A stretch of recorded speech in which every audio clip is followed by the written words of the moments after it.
Hi, my name is Colleen McDonald. I'm the president of Holiday Automotive Group, which consists of Livonia Chrysler Jeep, Century Dodge, and Holiday Chevrolet.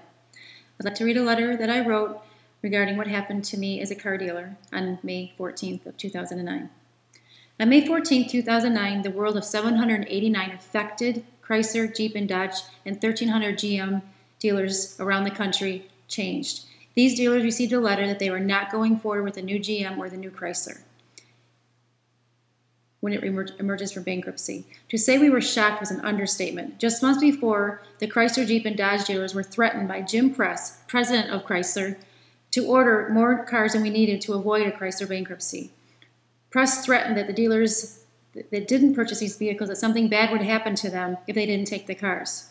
Press said we were in this together, partners. We have to work together to make sure that Chrysler goes forward and survives these tough times. After a few days, the 2,300 dealers began to plan our attack to save our dealerships, our franchises, our livelihood, our employees, and our years of time and investment. The American public was told that they needed to do this in order to survive. Jim Press, president of Chrysler, stated they were cutting the underachievers. The dealers, however, were stunned and taken back by these false statements. The majority were viable businesses in their communities. They were profitable and employed an average of 50 people. After 789 dealers banded together, we realized there was no rhyme or reason for their decision on which dealers to keep and which dealers to cut. In fact, 20% of the dealers they kept are already in financial crisis. Jim Press stated that they only had one chance to get this right. If that were the case, why would he not look to Chrysler Financial for the viability of the stores and make a good, sound business decision? In fact, Chrysler's management never went to Chrysler Financial to find the financial stability of each individual dealer. In this time of uncertainty in our country, it would be wise to make sure that if you were to make such an important life-changing decisions, you cut the dealers, which I believe should be zero, and let normal attrition take over, who could survive during difficult times. Chrysler has already lost in the first quarter 150 dealers through normal attrition. Questions were being raised across the country of how they pick the dealers, who should stay and who should go. There were dealers who had been combined already with Chrysler, Jeep, and Dodge brands who had refinished their showrooms, remodeled to have the look that Chrysler wanted. There were dealers with the top 50 in the country, top CSI, top SSI, top fixed first visit scores. Some were dealers who were selling Chryslers for 100 years in their families. But yet they kept underperforming stores with rundown facilities and poor customer satisfaction ratings. They kept standalone Chrysler, Jeep, and Dodge stores in the same town. Again, there was no making sense of their decisions unless you look at the P word, politics. Now everything makes sense, kind of. During testimony at bankruptcy hearings, Chrysler tried to make a case that dealers cost them money.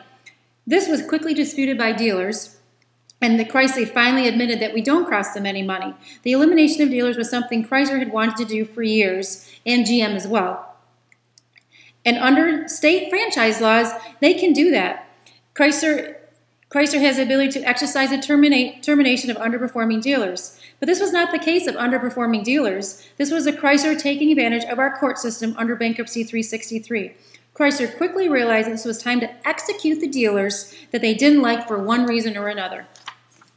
During testimony, it was stated that they would save 26,000 UAW jobs by selling the company to Fiat. What they didn't calculate were the 40,000 jobs on dealer side, not to mention the vendors in the towns we support all across America, which would reach over 170,000 jobs that we will be losing when all these dealers close.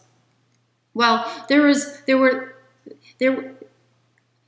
this is where their conniving plan has the elements of fraud. The dealers who are going forward are being approached with "let's make a deal." They have plans to reopen in the same areas and bring other dealers in.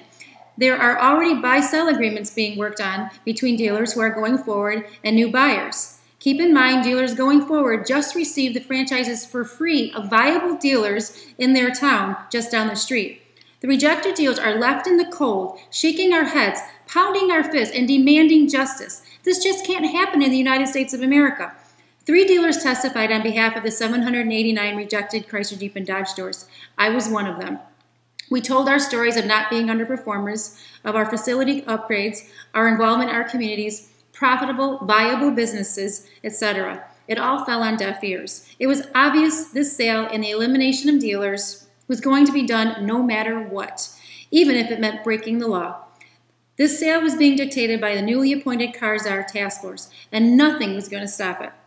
An individual with the name of Manzo, who worked for Capstone, will profit from the sale of Chrysler to Fiat $10 million. Manzo gave his unbiased opinion on the sale of how good this will be for Chrysler, and yes, you, the American taxpayer, funding the sale.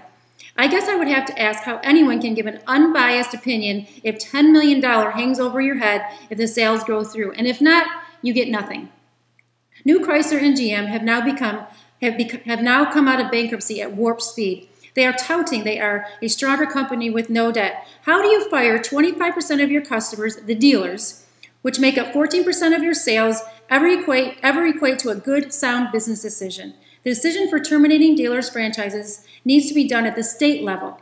Fiat is buying a distribution network and a way to touch mainstream America by losing 789 Chrysler dealers across the country, and all the relationships the dealers have built over the years. Chrysler has just diminished the value of the brand and the good asset sale to Fiat. I am a second-generation dealer.